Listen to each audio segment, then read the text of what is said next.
ত্রাণ নিতে যাওয়া মানুষের উপর গুলি, ইসরায়েলি হামলায় গাজায় নিহত ৭১। ইসরায়েলের নৃশংস হামলায় গাজায় উপত্যকা জুড়ে অন্তত ৫০ জন নিহত হয়েছেন। এর বাইরে পুরো গাজা জুড়ে আরও ২১ জনের মৃত্যুর খবর পাওয়া গেছে। মঙ্গলবার ২৪শে জুন ভোর থেকে গভীর রাত পর্যন্ত এসব হামলা চালানো হয়। এদিকে গাজায় খাদ্য সংকট চরম পর্যায়ে আকার ধারণ করেছে। সেখানকার মানুষ মরিয়া হয়ে খাবারের সন্ধানে ছুটেছেন। কাতার ভিত্তিক সংবাদ মাধ্যম আল জাজিরা এক প্রতিবেদনে এ তথ্য জানিয়েছেন।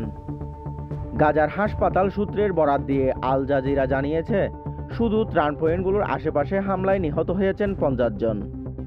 বার্তা সংস্থা এপি নিউজ জানিয়েছেন, গাজার মধ্যাঞ্চল ওয়াদি গাজার দক্ষিণ সালাউদ্দিন সড়কে একটি ত্রাণ কেন্দ্রে অন্তত ২৫ জন নিহত হয়েছেন এবং ১৪০ জন আহত হয়েছেন, যাদের মধ্যে ৬২ জনের অবস্থা খুবই গুরুতর।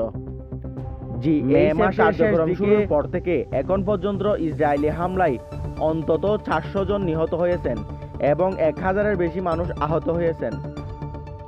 ডেস্ক রিপোর্ট, দ্রুত নিউজ, বাংলাদেশ।